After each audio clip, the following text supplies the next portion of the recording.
I'll introduce myself. I'm Kurt Zimmerman, the new incoming board chair, following on the footsteps of James, who did a fantastic job. So I have big shoes to fill. I'm also proud to be a fund holder at the Community Foundation, as well as a Legacy Society member and member of the PAC, the Professional Advisors Council. So I'm all in on the Community Foundation. So pleased to welcome everyone. So this is our first Food for Thought event of 2022. And like many events over the last couple of years, we've had to go virtual with our Food for Thoughts. However, we are working hard at planning some upcoming in-person Food for Thought events. So I'm glad to announce that. And we're thinking of doing some field trip style get-togethers later this year. So stay tuned for details. We'll be sure to let everyone know. So I'd like to ask all the fellow foundation board members who are on the call to just give us a little wave and say hi, include Ed, that includes you. I know you just rolled off, and Margarita, former board member. So hi, board members, greetings to all of you. Thanks for attending. So a Food for Thought, as I'm sure most of you know, is an opportunity for fund holders, Legacy Society members, and professional advisors to learn more about the big issues facing our community. And it's also an opportunity to learn more about how we, the Community Foundation, are addressing those issues. Today's event, I hope, will raise your awareness about the dangers of human trafficking, as well as what we can do to help stop it. I'm sorry to report that Broward had more reports of suspected human trafficking than any other county in the state of Florida. So it's definitely a huge issue for Broward. And according to the Florida Department of Children and Families, Broward's 204 reports of suspected human trafficking were the most in the state during the 2020 to 2021 reporting year. But all across Florida, reports of human trafficking are on the rise. This month, January, happens to be National Human Trafficking Prevention Month. So it's only fitting that today we are going to hear from one of Broward's own, one of our residents who is at the center of the fight against human trafficking. And she happens to be getting worldwide attention for her efforts. And of course, that is Sigrid McCawley. Sigrid is the managing partner of one of the nation's top litigation law firms, Boies Schiller Flexner. She has more than 2 decades of experience litigating some of the most complex commercial legal disputes in the country, as well as abroad. And today she's most known for being the lead attorney on behalf of the victims in the high-profile human trafficking cases involving Jeffrey Epstein. Sigrid is a tireless, deeply committed advocate to helping seek justice for victims of human trafficking.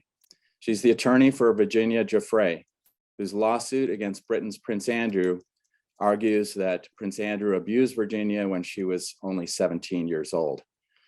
You may have seen Sigrid during her appearances on multiple TV shows, including 60 Minutes, Good Morning America, Netflix, the BBC, CNN, and Fox.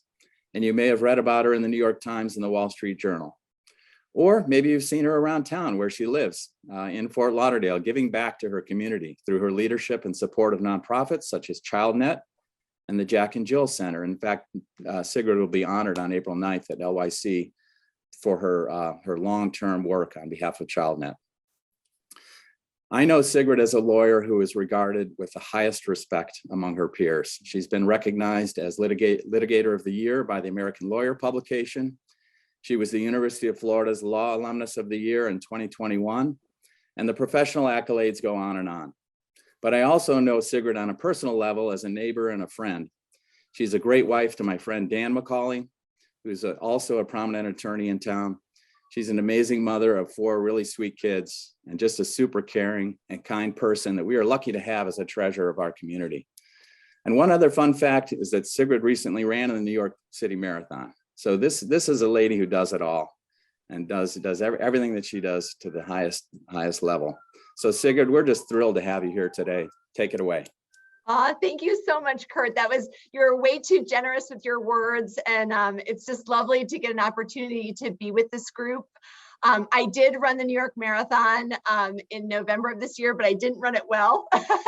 My sweet husband basically pushed me across the finish line at the end, but it was a good experience. So I'm glad he shared that with you.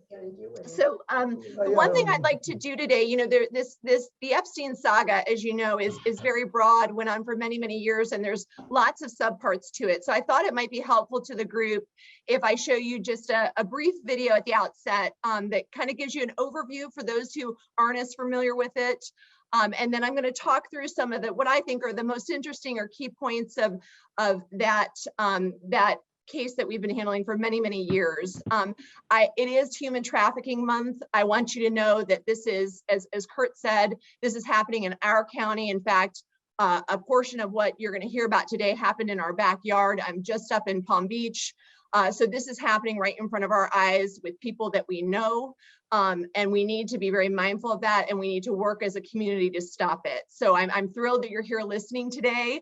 I hope you take an interest in it and really work to get involved, as I know all of you are active members of the community. So let's start with the video, and then I'll roll into my portion, and hopefully we can have some good questions at the end. Solomon, do you want to help me with the video? Thank you.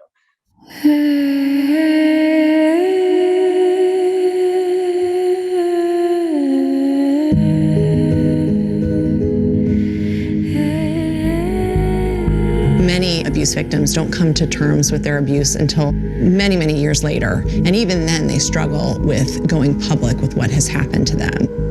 And unfortunately, the law in the US is very restrictive. So if you're a young abuse victim, the time period within which you can bring that claim for that sexual abuse is a very short window. We need to allow them time to have that healing and that moment where they're ready, and then to seek justice at that time. Our laws have to change in that regard. It's enough talk, it's time for action. Only by taking away the freedom of Jeffrey Epstein can we restore the freedom of these victims. We have been working for over 5 years on behalf of Epstein survivors, helping them in their journey to try to get some accountability for the abuse that they suffered. Our firm has spent literally millions of dollars investing attorney time and our efforts into helping these victims, and the results have been tremendous. My client, Virginia Giuffre, was trafficked by Epstein almost 30 times when she was under the age of 18, both nationally and internationally. Virginia came forward publicly in a filing in the Crimes Victims' Rights Act case. In that filing, she made public some of the individuals who had abused her when she was being trafficked by Jeffrey Epstein. No recollection of ever meeting this lady. Truth is stranger than fiction in this case. I mean, we're talking about hundreds of girls being victimized, which was really just astonishing to me that this had gone on for so long and that there have been so many people involved. Jeffrey had that charismatic persona where Ghislaine had this ability to connect to you on this real emotional level. Being a woman and having been betrayed by another woman so deeply, there's truly an element of pure cruelty. Was she more cruel than he was? I don't know. She certainly had so much opportunity to be a positive influence on so many different people, and she chose a path of darkness. They knew exactly how to pull you in to trust them. As attorneys who represent the victims, we were really trying to expose the scheme, and we were using Virginia's voice to be able to do that. He went to shake my hand and he said, "You're so talented. I love your painting." Epstein bought this painting of hers that night, and she says eventually offered her a job. She soon found herself working the front desk in his palatial New York City townhouse. Did you see young women coming into the house? Yes, I saw many, many, many, many, many. All day long? All day long. I saw Ghislaine going to get the women. She went to places like Central Park. I was with her a couple times in the car. She would say, "Stop the car," and she would dash out and get a child. What did she say she was doing when she did this? Getting Victoria's Secret models. Maria Farmer's claims against Epstein were revealed as part of a lawsuit by another woman, Virginia Jeffrey, who is suing Epstein's attorney Alan Dershowitz for defamation. There were a lot of other co-conspirators involved in the sex trafficking scheme, people of immense power that were involved, and these co-conspirators, at this point, in my view, should be very nervous. This whole case has been about power and privilege and how that power and privilege and wealth can overcome so many things.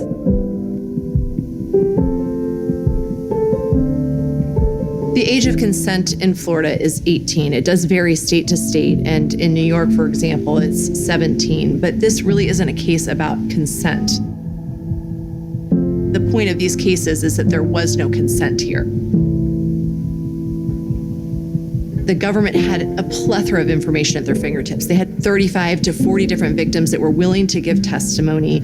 They had information showing victims being transported across state lines, whether it be in private planes or on commercial flights. They had a 53-page indictment prepared because they had just an immense amount of information that they could charge Epstein with. Do you have any idea of how many victims are out there? I would say it's in the thousands. I mean, he was literally doing this for over 20 years.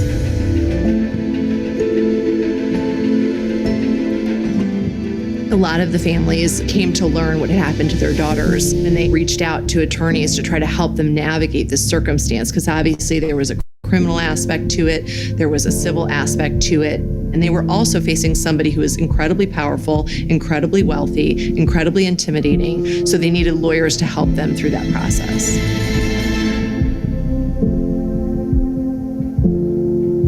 Yeah, I would have just liked to look in his eyes and let him know who he is, the monster that he is. We're not going to do any questions right now. Sorry. More than a dozen alleged victims of convicted pedophile Jeffrey Epstein finally had their day in court. Judge Berman held a hearing that was really unprecedented because it allowed the victims to come forward and be heard by the court and talk about the abuse that they had suffered when the perpetrator had actually already died. And that was something that in my career I had never seen happen before. Times have changed in a year such that these accusations will be listened to in a different way.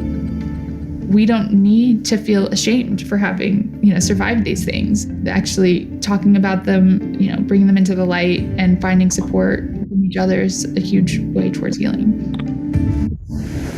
And it's 11:07 p.m. Sigrid calls me and she's like, "You're not going to believe this. Maxwell has been arrested."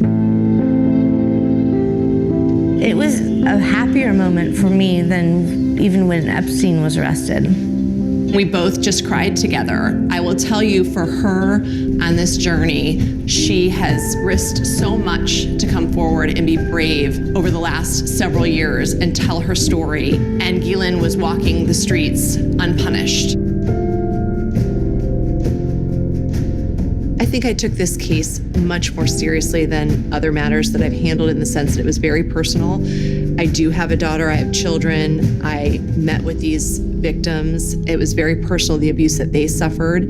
I won't stop until the people who victimize these individuals are held accountable. Ghislaine Maxwell was a very scary individual to many of these survivors, and to have her in prison has brought them great peace. What do they see as justice for Ghislaine Maxwell? Ghislaine Maxwell being behind bars for the remainder of her life.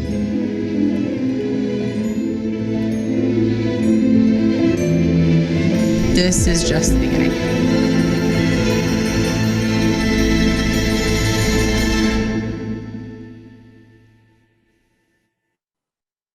That gives you an overview of, what transpired a little bit, some of the highlights of what happened here in our community and across the globe with respect to Jeffrey Epstein's sex trafficking operation. What I want to do is try to give you some of the key players and a little bit of the timeline so you can kind of understand how this transpired. But before I do that, I want to talk a little bit about how I became involved.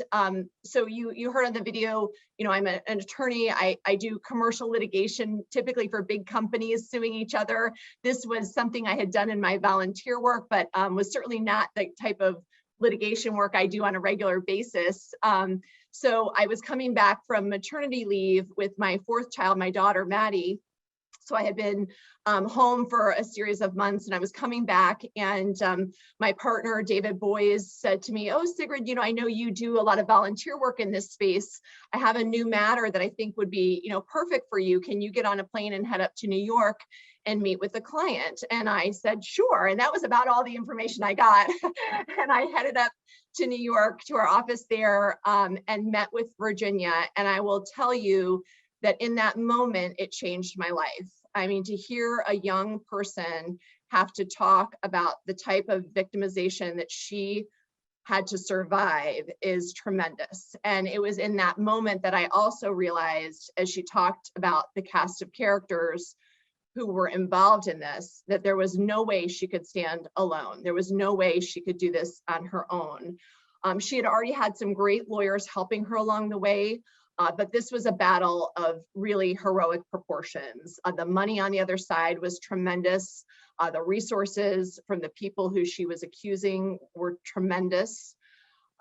So it was something that I knew in that moment was going to be very, very significant. What I didn't know was that it would take over my world for a period of years. My daughter, Maddie, is now 7, and I've continued to work with these survivors for many, many years. I now represent a whole host of them, which has been a great, great privilege. But let me step back a moment. So I meet with Virginia, and what I realized at that time, when I first meet with her, and let's pull up, if you don't mind, the PowerPoint, and we'll look at who's involved here, if that's okay, Solomon. The second slide with this, you saw the next slide, please. You saw this in the video a little bit, but this shows you sort of these were the main individuals that were being called out initially, and many of these were in the what they call the sweetheart dealer in the non-prosecution agreement. But you're going to see, Jeffrey Epstein, obviously at the top of the pyramid, his right-hand person, Ghislaine Maxwell.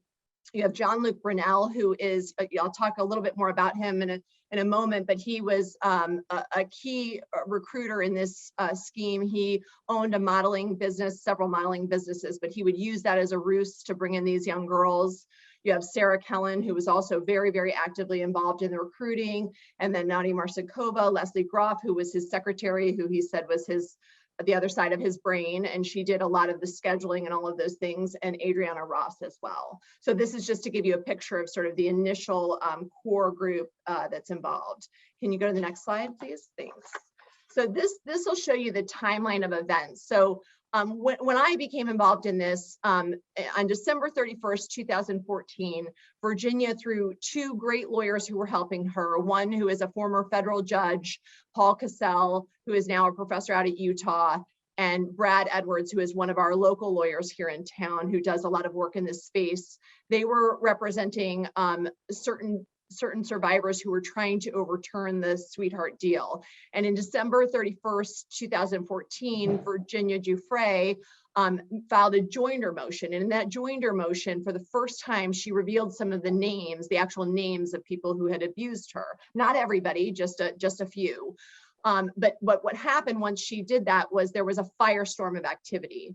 And you've got to remember, to put this in context, her coming forward was all pre-Me Too. So it was at a time when, unfortunately, our media community, our public, were not as open to hearing from victims of abuse. They were not automatically believed. There was a lot of challenge to those kinds of statements. And of course, you also must remember that Virginia's story does sound a little unbelievable, obviously. I mean, these are people you would not think could be involved in this or would be involved in this. These are incredibly wealthy, incredibly powerful individuals who were involved in this trafficking scheme.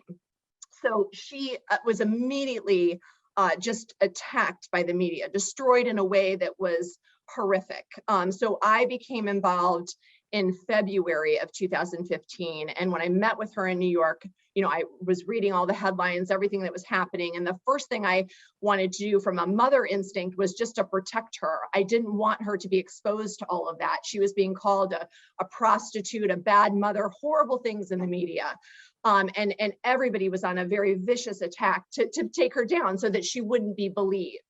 So we regrouped, we came together, and I decided along with my partners that as an initial matter, the number one thing we could do for her was to get her story out in a way that was fulsome, where she could tell exactly what happened to her to a news organization and really get that information out. Because from my perspective, I felt like there was power in light. If we could shine light on what was happening, we could bring truth to that, right? And people would start the conversation and start the investigation. And so that was what we thought was a very important piece of that. Can you go to the next slide, Solomon, please? And just to give you a flavor for what happened here, these are just some of the flights that Virginia was on. This is a picture that we took from flight logs that we were able to get from one of the pilots in the course of our investigation and our work. And this shows Virginia all when she's under the age of 18 being flown on Epstein's planes across the world. And this is just a fraction. I mean, this has her on 32 flights. This is just a fraction of when she was flown, because what we had were incomplete records. So we would have her, for example, flying with Epstein and Maxwell to Santa Fe, and then there wouldn't be a return flight. And then 2 weeks later, I'd find her on the flight logs in the US Virgin Islands. So she was flying daily, literally daily is what she'll tell you, all over the world. But there's only a smattering of those flight logs that put her places. But unlike many trafficking victims, she had the advantage of having we were able to get some evidence. You've probably seen the picture of her with Prince Andrew. We had flight logs. I mean, these were very wealthy people. So as a result of that, their life was semi-public, and we were able to piece together much of the information to help support her when we were conducting our initial investigation. And as you see at the top of this, I mean, Maxwell, in those early months when Virginia went public with her story, came out and said she didn't even remember her, said that she was lying, as did many other people in the media. Next slide, please. This just shows you the Crime Victims' Rights Act case that I was mentioning before, where Virginia filed the joinder motion, and it was the first time she made public, for example, the Duke of York, Ghislaine Maxwell, and others that she had been, Jean-Luc Brunel, Alan Dershowitz, other people that she had been trafficked to. Next slide, please.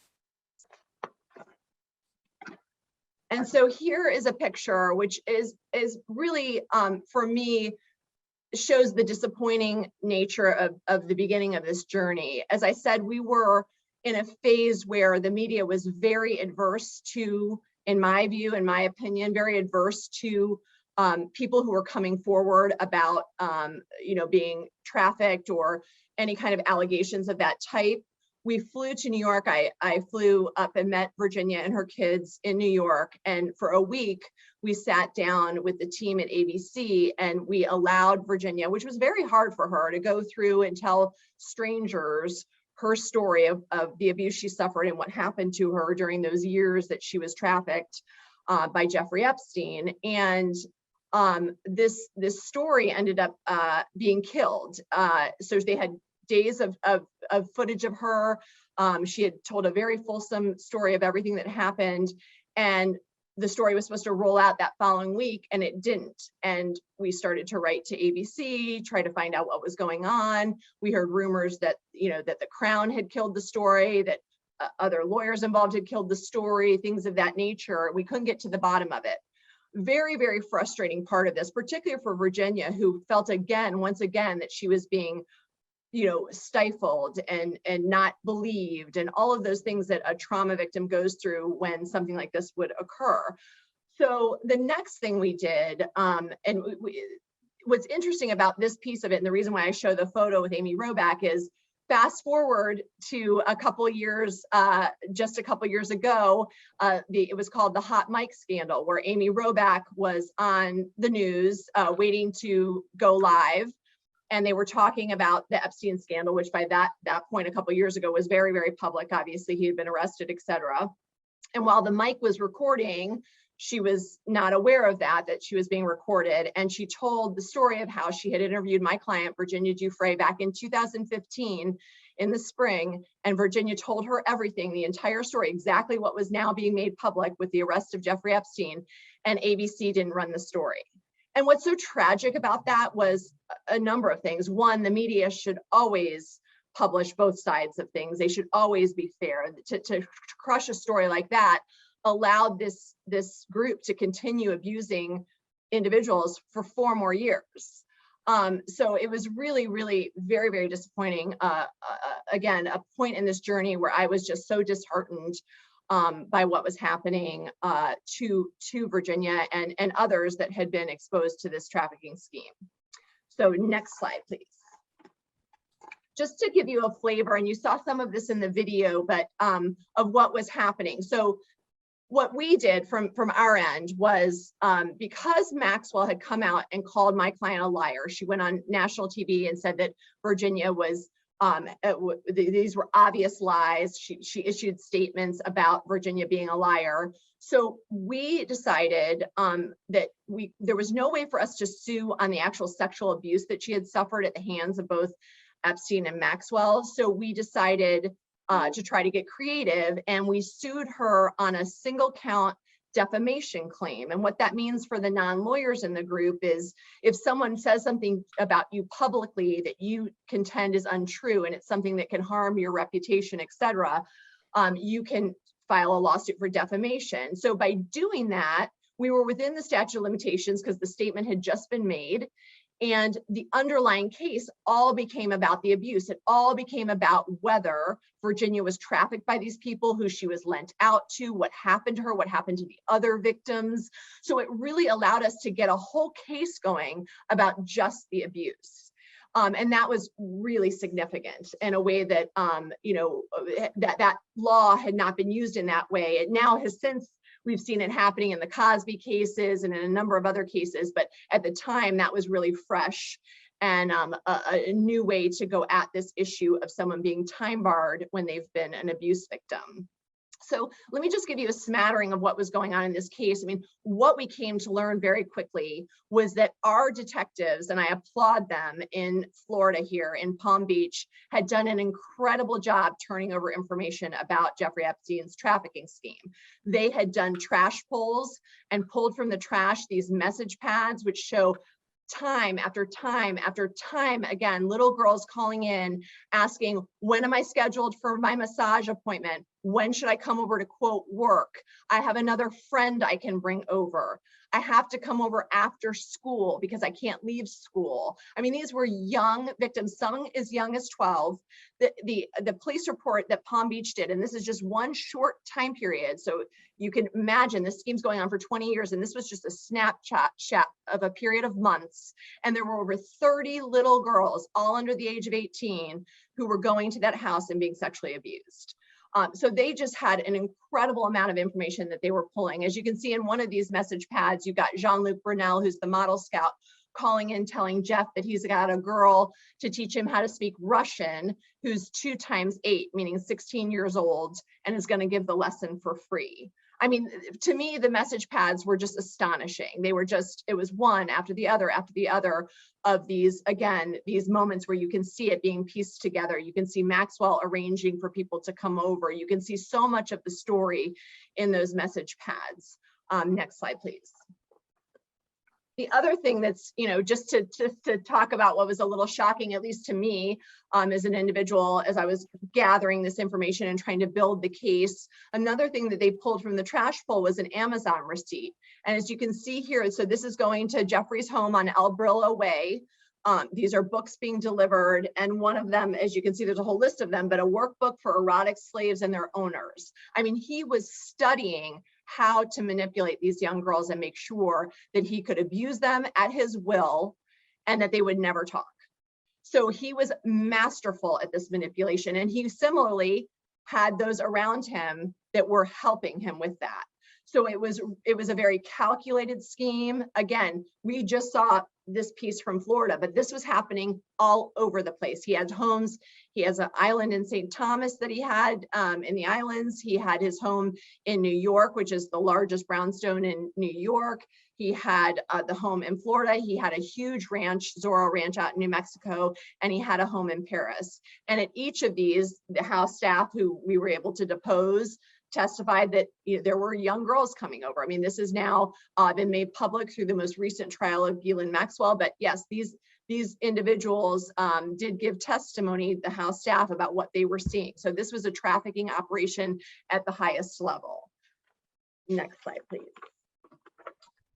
Also, in the Palm Beach Police Department's work, you'll see in redacted form these young girls who they did interview talking about what happened to them. And there's so many powerful examples. And I think what's most telling about that report is how little girl after little girl after little girl tells the exact same story about being brought up the stairs into the room. The exact same story Virginia told me when I first met her. The exact same thing, being recruited in, being brought into the house, being very quickly, within moments of getting into that massage room, being assaulted.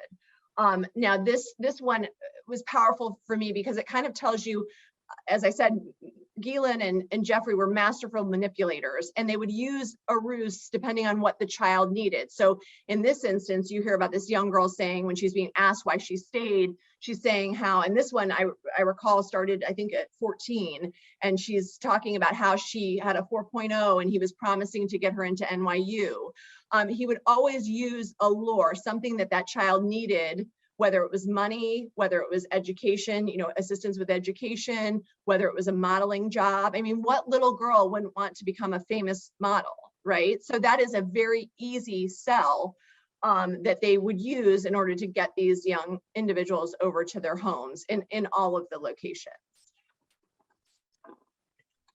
So what we saw here, so what we did in our case was we really started to dig in. We started to depose these individuals who were involved. We started to depose house staff, people who were around, other women who saw my client at the time, Virginia, in these places at the time she was there, and really started to uncover all of this, which was, of course, as you can imagine, incredibly uncomfortable for all the bad guys. And they did not like the work that we were doing. Unfortunately, in that case, in the case against Maxwell, the defamation case, Judge Sweet in New York had issued a very tight protective order that kept the bulk of that information under seal. What we've seen in recent years is our firm has been battling on behalf of Virginia, along with many other media publications, et cetera, to unseal the information from that case because it is so telling about what happened in this trafficking operation. But that was really the case that started to uncover so much of what was happening in this instance. So the next thing we see in this whole saga is in November of 2018, Julie Brown with our local Miami Herald published the series called Perversion of Justice. And in that, she did what we had talked about. She went through all the police records. She went and talked to these young girls. She talked to over 60 little children who had been involved in this scam. She uncovered all of that information and packaged it up in a way, and again, very similar to ABC, she received threats, etc., but the Miami Herald published. And once they published, that was a game changer. It was a point where people really started to pay attention in a way that they hadn't previously.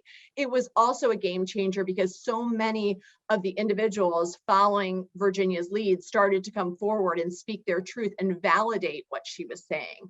So it really changed the whole landscape. It also made very public the failings of our criminal justice system here in Florida, how we let him off with just a slap on the wrist, how he had house arrest. The victims were not told anything. I mean, it was appalling what happened in Florida with the arrest of Epstein and his prosecution here, which was nothing but just a real tragedy for our criminal justice system and the survivors as a result of that. So now the public is reinvigorated. They're becoming aware of what actually happened. The information is getting uncovered. And we move into a new era. And at that point, unbeknownst to the general public, the Southern District of New York starts their investigation. They issue a grand jury subpoena, which is now, it's public. Obviously, they took the deposition that I took in my case of Ghislaine Maxwell, and used all of that information in their investigation. On July 6th, can you move to the next slide, of 2019, so that following summer, Epstein's flying in from Paris on his private jet into Teterboro, and he's arrested. And that is at the same time they're arresting him, because I got wind of it, at the same time they're arresting him, they are going into his New York mansion, pulling from the safe. And what you learn later at the bail hearings is that he has false passports in his safe from other countries. He has tons of cash. He also has stacks and stacks and stacks of child pornography, all in his home. So they were able to catch him off guard at a moment when he didn't suspect that they were going to be arresting him. Unlike in Florida, where he was tipped off and had removed the computers from his home, the New York arrest was fresh. It was something he was not expecting. And so that was put them at a great advantage from a law enforcement perspective to be able to really gather information to keep him in prison. So the next thing that I want to show you is, this is just a contrast. This is, oh, sorry, can you go back? That's okay. The next slide is just a little bit, the next one with his picture is just a little bit of contrast. This is from when he was arrested back in Florida. And after he goes through that process, he gets out and explains to the media that this quote is just appalling. He says, "I'm not a sexual predator, I'm an offender. It's the difference between a murderer and a person who steals a bagel." I mean, how offensive is that to the hundreds and hundreds of little girls that he victimized? So this just shows you his psyche. I mean, I deposed him in my case, and he waited for me in a parking lot that was covered so that he could get into the elevator with me alone, so he could try to manipulate me. I mean, he was a masterful manipulator. He did not believe that what he was doing was actually criminal, which is shocking. So I think, you know, when we talk about narcissists and the psychology of that, I mean, he is truly a unique individual in the sense that he really was so masterful in how he worked the system. Next slide, please. So then this, I would say, was a very, very difficult day. I was actually with my family overseas when this news came in on August 10th, 2019.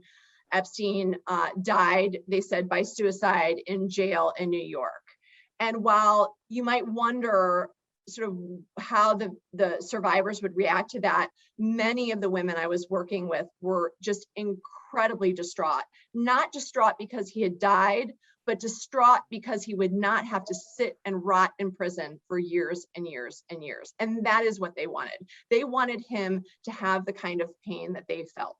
You could see it in them. They were so upset. It was so disappointing to them that, again, he had evaded this. He had evaded really being held accountable. So that was a very, very difficult day, a very difficult day for me. I'm not trained in trauma. So as a lawyer, I was just trying to listen and help them through that process. But it was really, really disappointing for these survivors.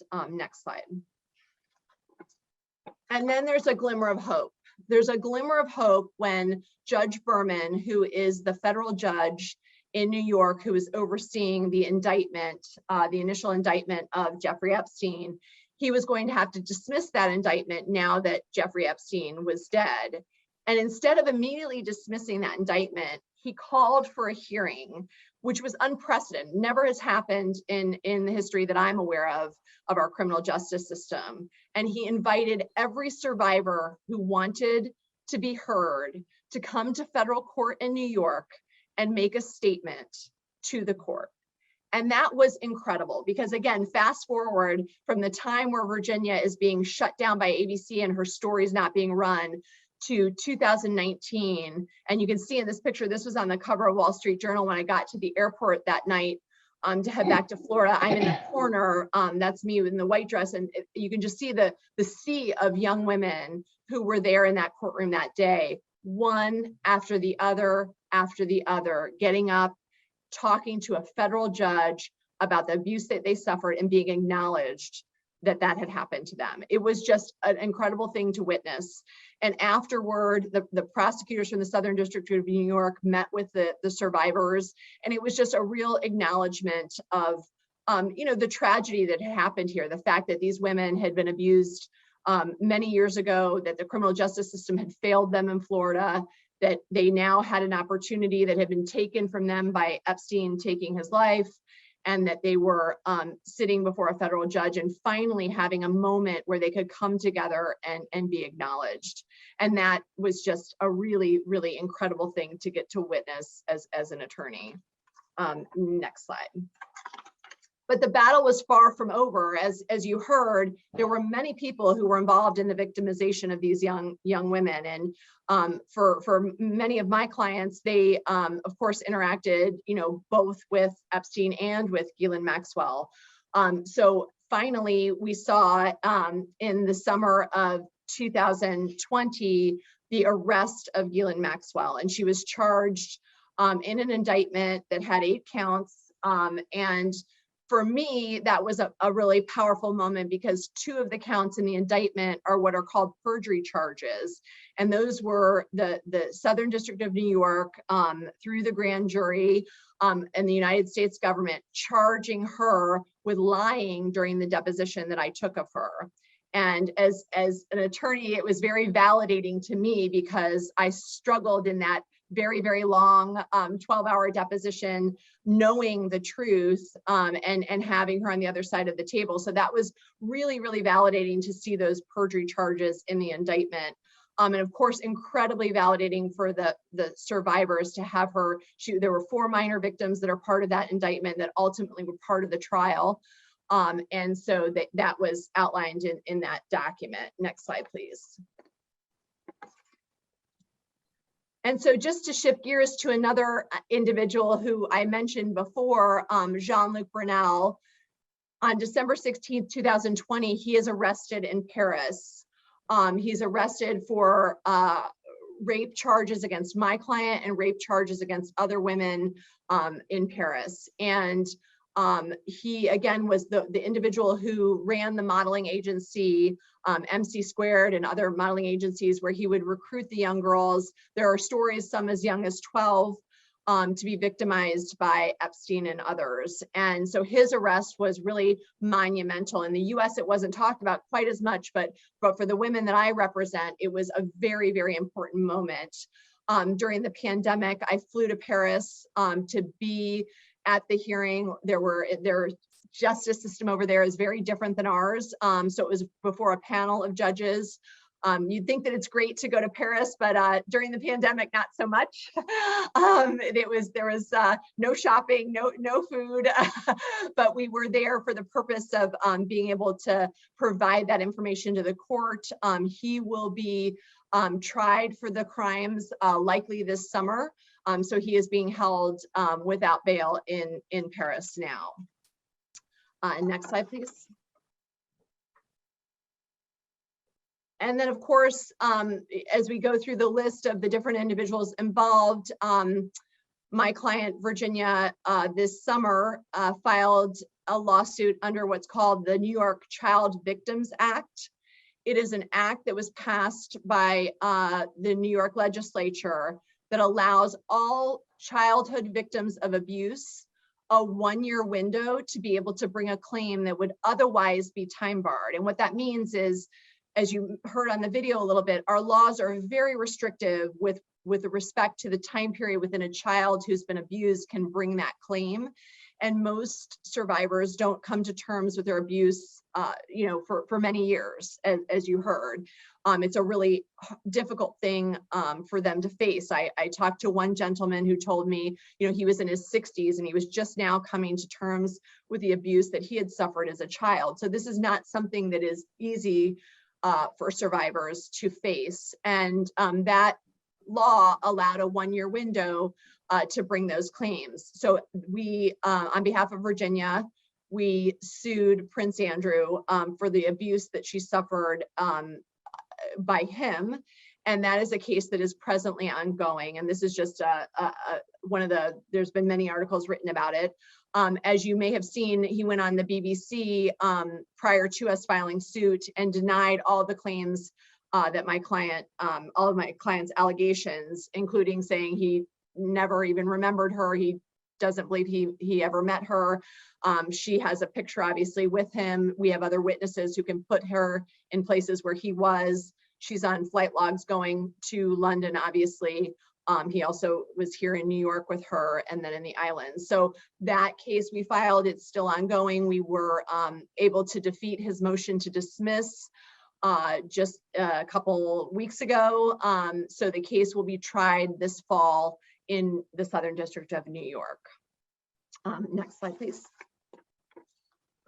And this is just some more of the news surrounding it about the case being filed. And then the other highlight that I just want to add is that we talked a little bit about the Maxwell criminal trial, and just to give you the status on that, Annie Farmer, who was in the video, she is one of my clients, and she testified at that trial in New York. She was one of the minor victims who provided testimony. And as you probably heard, in December of this year, Maxwell was convicted on 5 of the 6 counts in that case. So she will have her sentencing hearing this June. There is a pending motion for a new trial based on an issue with a juror, and that should be decided here in mid-February. Whether there'll have to be a retrial or not, that remains to be seen. But if there isn't a retrial, she will be sentenced in June of this year, and her, she is facing under the charges that she was convicted of many, many years, potentially behind bars. Last slide, please. And this is just a shot of us in New York. This is Virginia, my client, myself, and my daughter, Maddie. And I like this picture only because it shows how long the work has gone on. Maddie is just 7 now. And like I said, I started doing this case with Virginia when Maddie was just born. So it puts things into perspective for me. It's been an absolute privilege to get to work with these survivors. It's been just a gift in my life. Not without a lot of sacrifice. My kids have had to sacrifice. My husband has certainly had to sacrifice. My mother has done a lot of the work while I've been gone, but just a real pleasure and a gift to get to do this work. So I'm going to pause there, and I know we've got a little bit of time. I don't know if we want to, if anybody has questions, I'm happy to answer those. I don't know if any came in on the chat or not. Or I can continue talking if you prefer. Sigrid, this is Jennifer, and I've got some questions for you. And I wanted to introduce a few people who are on the call today that I think our fund holders might find of interest. So first of all, thank you. I've been looking forward to this, and it's something I've been following for many years. And I feel a lot of comfort knowing that you are fighting for these women and these victims, and that I really feel as though you're setting an example for how we have to fight and care for people who get caught up in these horrible systems, and we have to protect the people and we have to break the systems down. So thank you for doing both. I want to let you know about a few folks who are joining us. The Flight Center is an organization that the Community Foundation helped to found along with several other organizations. And they started out really helping children who were aging out of foster care. And they do that, and they have very much found that they do a lot to help champion our young people and protect them from becoming targets of human trafficking. Also, the PACE Center for Girls, which does so much for our young girls here in Broward, education, mentoring, counseling, career prep, also have found themselves a smack dab in the middle of human trafficking, and they do a lot to protect these girls. Sarah Nunez is their executive director, and Christine Frederick from Flight Center. They're both on the call today. So I just want the Zoom today. So I just want to announce 2 really special women right here in our community on the front lines. helping to catch things early and protect girls as well.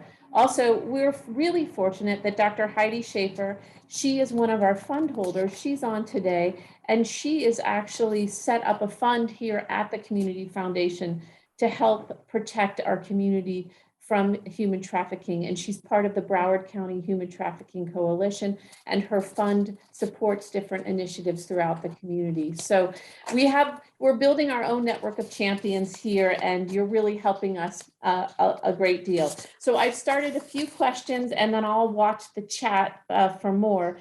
But one of the things that's always fascinated me is Epstein is or was a billionaire. What happened to his assets? Where are they? Who oversees them? And what will happen to them in the future? Jennifer, that's a great question, because it's something, now that you say it, that I missed during the presentation. So part of the work that we've done, we've filed a number of federal lawsuits on behalf of other survivors. You know, Virginia tends to be the face that people associate this with, but as you know, there were many young people who were involved in this, and we filed a number of cases up in the Southern District of New York. And then we worked with Epstein's estate, many of the lawyers who were involved, to create a program, the Epstein Victims Claims Program. And that has been administered over the past, say, year and a half. It has given out $121 million thus far. Really, you know, the only wonderful thing about this work is how in these years we've now been able to change lives. I mean, these women will never get back their young selves and what happened to them, but we have been able to work for good and try to push the estate to provide funding to those people who were victims of Jeffrey Epstein. So that program has been ongoing, and a number of the assets distributed there. Now, he had funds all over the world, as we know, many of which may never be recovered. He has an accountant and a lawyer who are the trustees of his estate, who are interfacing with the U.S. Virgin Islands, who also has their own investigation and claims happening down in the USVI. But yeah, so some of his assets have been distributed to the victims at this point. But it sounds like just the tip of the iceberg. Right. Yeah. So you mentioned this, and you'd have to have watched some of the TV shows to know. Maybe you could give a little summary of the sweetheart deal, how he got on the radar, but then got off the radar, and how many, and also maybe talk a little bit about the breakdown in the law enforcement system, criminal justice system here in Florida.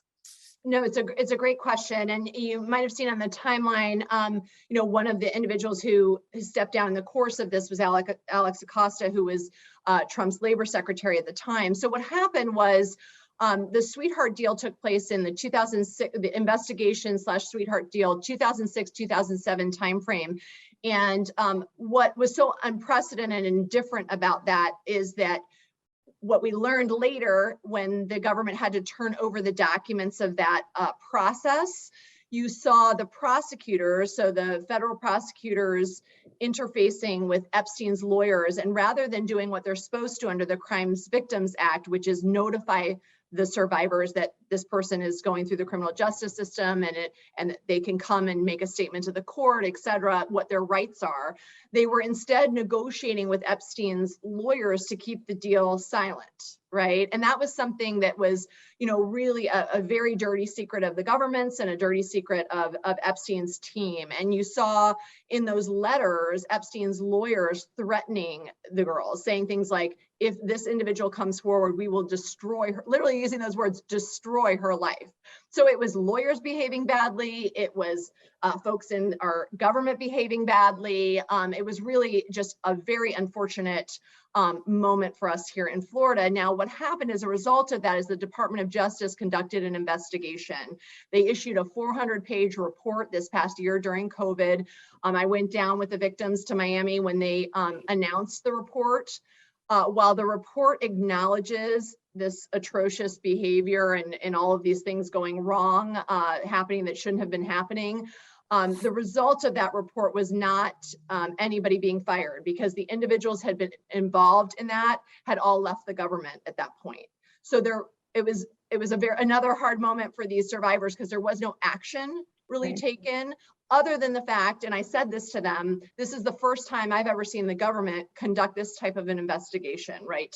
To really uncover all of this information, and then to sit down with a group of 50 survivors and explain what they did wrong. And so that was, and they had counselors there, they had it was a group setting.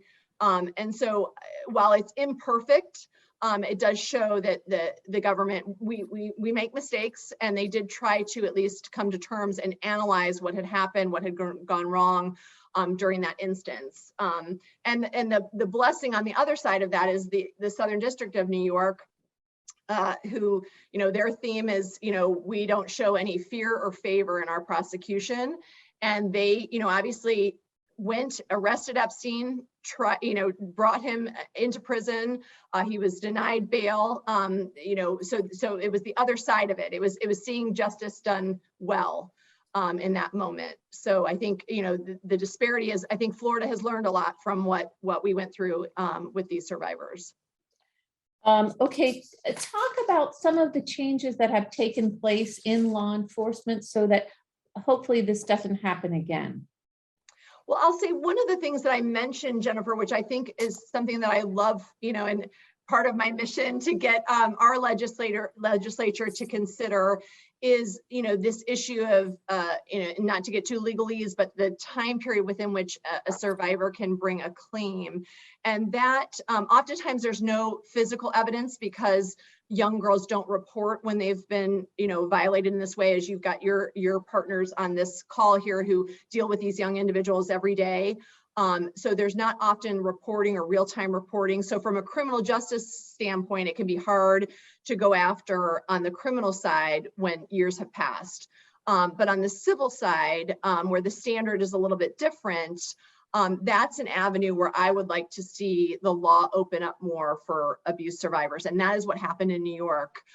As we know, there in all throughout the country, but there's been, in the public, the Catholic Church abuse scandals, other institutions that have faced this kind of situation, and that law allowed those survivors to be able to bring those claims. So certainly I think that is a step in the right direction. It's a step in a direction that acknowledges that survivors of trauma can't immediately run into court. It's not going to be something that they're going to be physically or mentally able to do, and our law has to acknowledge that. Thanks. I'm going to nod to Kurt Zimmerman. He's got a question for you, and then I'll come back and close or see if we have any other questions. I have more questions that I've received in the chat. So when Kurt's done, then I can ask you those. Perfect. Thanks. Okay. Sigrid, thanks so much. Was wondering what you make of the fact that Queen Elizabeth has stripped Prince Andrew recently of his royal patronages and titles. And do you link that? I suppose that's linked to the Epstein case, I would think, correct? Well, certainly the timing the timing was helpful. So we defeated his motion to dismiss on Wednesday, and she stripped him of his titles Thursday morning. So for me, it was very validating. But that is something also the military folks in the UK were really pushing for that. They are held to a different standard. If they had been accused of something like this, they would have to denounce their title in the interim. So they wanted him to be in the same circumstance. So I do think, certainly that is a step in the right direction for the case that I'm handling. And certainly I think it was very validating for individuals over there as well. Thank you. Mm-hmm. So we have a question from Judy. She's curious, how does your firm get paid for all of your efforts for all this, for the past years? It's a great question. So we do this, what we call pro bono, which means it's our free legal work. So we don't get paid. We don't get our expenses paid or anything like that. So when I flew over to Paris, my firm paid for me to do that, which is, something that is unique to the fact that we're a large national law firm. We're able to do that. Many firms that are solo practitioners wouldn't have the the ability to do that. So it's a real privilege for me to get to work at a place that is willing to allow us to commit these hours of time, commit these expenses to be able to do this work. So it is a fraction of our, we have a focus on helping women and children in our pro bono work. And so this was something that the firm let me take on. I will tell you in all honesty, they had no idea when I first took it on that it would last this long or cost this much or take this many attorney hours. Certainly my husband didn't. He kept saying, "You're doing this pro bono." It was a bit of a challenge in the beginning, but as you see now, lots of great results from it. So everybody's happy now, which is good. Great. Thank you so much for answering that. We have another question from Ed. What specifically, you kind of covered this, but what is underway today, specifically in Florida, about changing these trafficking laws? So there certainly is conversation going on in the legislature. We have some really great activists, and also you all through the community groups that you represent, people are having that conversation. There's no, that I'm aware of, no bill pending to do something exactly like the Child Victims Act, but that's what I'm hopeful for in the future. So I think those conversations are starting, and hopefully will continue so that we can get some traction to really have some changes in those laws. Great, thank you. Okay, we have one more question from Sherry. She said, is there further investigation into the United States high-profile individuals seen in some of the pictures and their involvement with any of the victims? Certainly. I mean, what's happening in the case that was the case that I had in the Southern District of New York that's now pending before Judge Preska is an unsealing process, and that process has taken a very long time, but she is allowing, so in my case, there were a lot of depositions, a lot of information uncovering people who were involved in this, but all of that's under seal. And so she has allowed a process where any individual whose name is revealed in one of either the depositions that I took or a document or something like that, they're allowed to submit an objection to the court under seal, explaining why their name or information should not be revealed. And then she's weighing that those filings and is very slowly, as you see in some of the information's getting unsealed. So they'll still be redacted within, for example, a deposition, some of the names. And then as the next person's name comes up, if they don't win, if we defeat them and we win the unsealing, their name gets. So it's a very slow process. I'm predicting, I mean, it's still many, many months away before we get through even, a fraction of that case. Had over 1,000 docket entries, and it was very, I mean, Maxwell's team fought us so hard in that case. And so there was a lot of filings, a lot of information that the court is now going through and very slowly working through the redactions. Thank you. Okay, we do have a question from Alice Jackson. She said, what can we do to be aware of what's happening in our community? Well, I think that's a great question, Allison. I mean, I think the thing that was so shocking and striking to me about this case is that it was happening in front of everybody's eyes, right? When we finally got to interview air traffic control down in the USVI, those men admitted we saw these little girls coming on and off the planes all the time, but he was a billionaire with his own plane, so we never said anything. So it's really about having people say something, having people say, regardless of how powerful and wealthy an individual is, if you see something going wrong, you need to say something. If something seems off to you, if somebody's with a child that's not their own and that person seems uncomfortable or there's something wrong, I mean, it's about having those conversations, about questioning. It's about going to authorities and making contact with them if you do think something's wrong. So I really think it's an awareness. We have to all, many of our national commercial airlines now are taking steps to make sure that they're revealing within the airplanes trafficking, because you'd be surprised, this is happening all around us. And so to make sure that we're all have on a heightened awareness, if a young child's traveling with an older individual and it doesn't seem right, there seems to be something off, just asking that, it can't hurt to ask the question.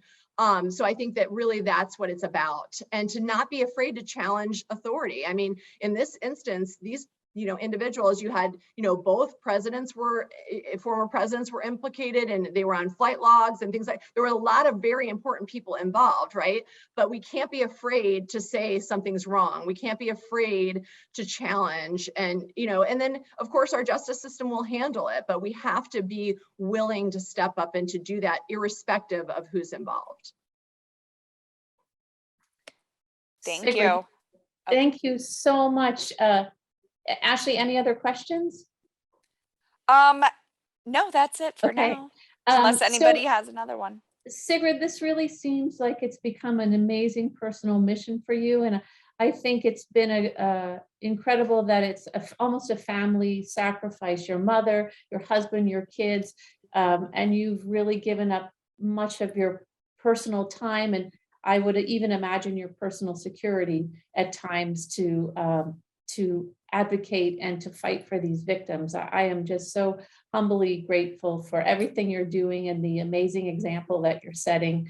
And we are so thankful that you shared your perspective and your journey with us today.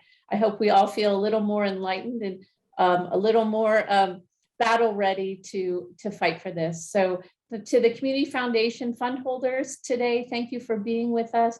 To our board members that are here, thank you for supporting the Community Foundation every day. And Sigrid, thank you for all you do for this community. I feel lucky to have you as a friend, and definitely for an advocate for women. So thank you all, and be safe, and I hope to see you in person soon.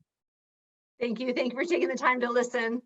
Thank you. Bye-bye. Thank you, Sigrid.